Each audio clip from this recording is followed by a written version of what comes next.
இந்த சமூக கடமைகள் என்று சொல்கிற பொழுது நாம் முதலாவதாக புரிந்து கொள்ள வேண்டிய விஷயம், அல்லாஹ்வின் தூதர் ஸல்லல்லாஹு அலைஹி வஸல்லம் அவர்கள் சொல்கிறார்கள், அத்தீனு அன்னஸீஹா. இந்த மார்க்கம் இருக்கிறதே, இந்த மார்க்கம் என்பது ஒரு உபதேசத்தின் அடிப்படையில் கட்டமைக்கப்பட்டது.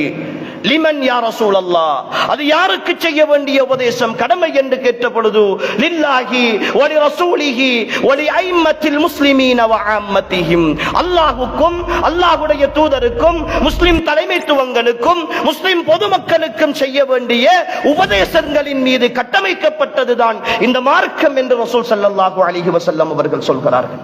நான் முஸ்லிமாக இருக்கிறேன், தீனுல் இஸ்லாத்தை ஏற்றிருக்கிறேன் என்று சொன்னால் என் வாழ்க்கையின் அடுத்த கட்டம் நான் செயற்படுத்துகிற இந்த மார்க்கத்தை எட்டி வைக்கிற உபதேசிக்கிற ஒரு பணி எனக்கு இருக்கிறது. அன்புக்குரிய சகோதரர்களே, சகோதரிகளே, இந்த பணியை பொறுத்தவரை இப்படி ஒரு மேடை போட்டு, இப்படி ஒரு பள்ளிவாசலில் மைக்குக்கு முன்னால் இருந்து 4 பேர் இருக்கிற ஒரு சபையில் பேசித்தான் இந்த மார்க்கத்தை எட்டி வைத்தல் கடமை என்று நாம் நினைத்துவிடக் கூடாது. இங்கிருக்கிற ஒவ்வொரு சகோதரனையும் சகோதரியையும் பார்த்து ஒரு கேள்வி கேட்கிறேன். உள்ளத்தில் கை வைத்து நீங்கள் உணர்ந்து பாருங்கள். முஸ்லிம்கள் அல்லாத பலர்கள் செறிந்து வாழுகிற ஒரு சமூக சூழலில் இந்த ஊரிலே நீங்கள் எல்லாம் வாழ்ந்து கொண்டிருக்கிறீர்கள்.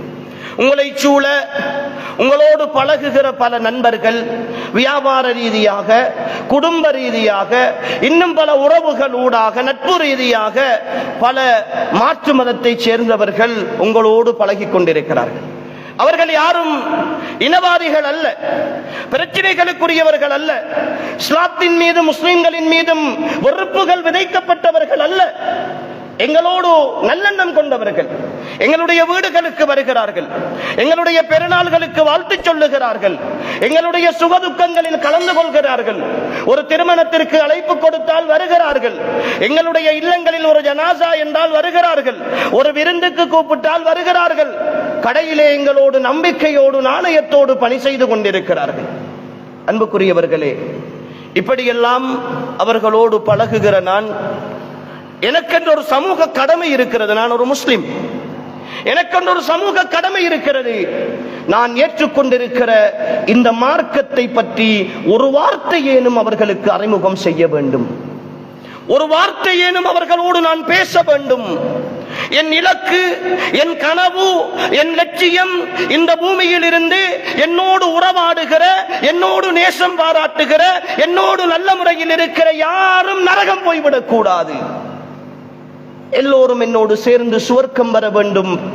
அதற்கான ஒரு சமூக கட்டமைப்பை உருவாக்க வேண்டும் என்று நான் நினைக்க வேண்டும். எத்தனை பேர் சகோதர சகோதரிகளே இஸ்லாத்தை பற்றி அறிமுகம் செய்திருப்போம்? ஒவ்வொரு மாதமும் ஆயிரக்கணக்கிலே செலவு செய்து எங்களுடைய நிகழ்வுகளையும் விழாக்களையும் அன்பளிப்புகளையும் செய்து கொண்டிருக்கிற நாம் உள்ளத்தில் கை வைத்து சொல்லுங்கள், இதுவரை காலமும் ஒரு மாதத்திற்கு ஒரு தர்ஜுமத்துல் குர்ஆன் சிங்கள மொழிபெயர்ப்பை வாங்கி ஒரு சகோதரனுக்கு சகோதரிக்கு கொஞ்சம் வாசித்து பாருங்களேன் என்று சொல்லி பண்பாக, அன்பாக, அடக்கமாக, ஒழுக்கமாக நான் என் மதத்தை, என் குர்ஆனை நான் அன்பளிப்பு செய்திருக்கிறேன் என்று சொல்லுகிற சகோதர சகோதரிகள் இந்த சபையில் எத்தனை பேர் இருப்போம்? எத்தனை பேர் சகோதரர்களே இருப்போம்?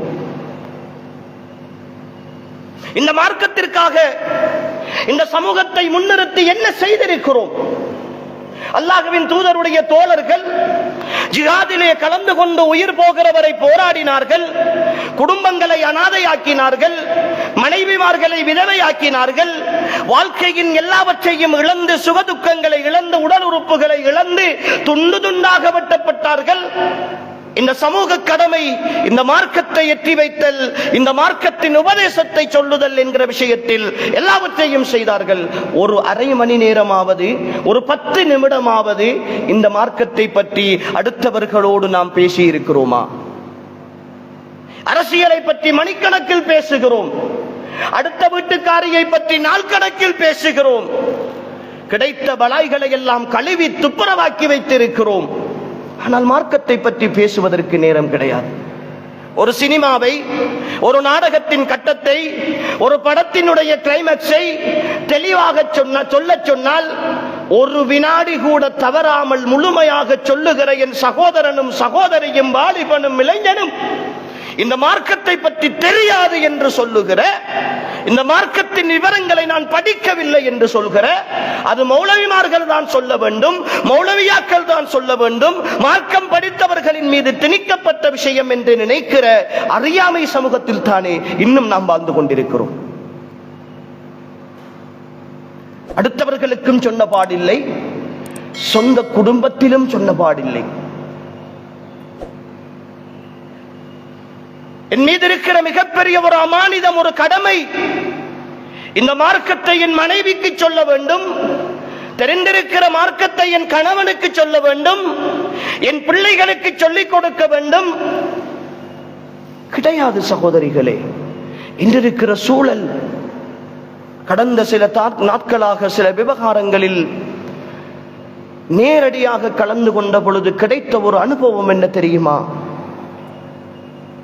இன்று வளர்ந்து வருகிற வாலிபர்களும் யுவதிகளும் பெற்றோர்களையும் குடும்பங்களையும் அவர்களுடைய கால் தூசிக்கு கூட மதிக்காத நிலையில் அந்நிய ஆண்களோடு ஓடிப்போய் அந்த திருமணத்தில் அது பொருத்தமற்ற திருமணம் என்று தெரிந்தும் கூட என் உம்மாவும் வேண்டாம், பாப்பாவும் வேண்டாம், குடும்பமும் வேண்டாம், நான் இவனோடு நான் வாழப்போகிறேன் என்ற பிடிவாதத்தோடு எல்லாவற்றையும் துச்சமென மதித்து தூக்கி எறிகிற, அல்லாஹ்வையும் ரசூலையும் காலுக்கு கீழே போட்டு மிதிக்கிற ஒரு சமுதாயம் தான் அன்புக்குரியவர்களே ஈமானிய சமுதாயத்தின் வீடுகளுக்குள் இருந்து உருவாகி வருகிறது.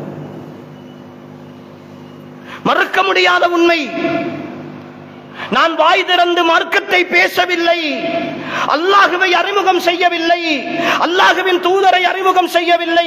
சமூகத்திற்கு சொல்வதிருக்கட்டும், என் வீட்டுக்குள் என் மனைவிக்கு, என் பிள்ளைகளுக்கு, என் குடும்பத்திற்கு சொல்லிக் கொடுக்கவில்லை.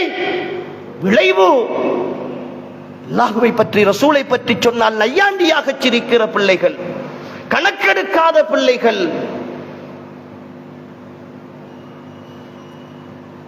இந்த சமூகத்திற்கு நாம் உருவாக்கி விட்டிருக்கிறோம், விட்டுக் கொண்டிருக்கிறோம். சமூக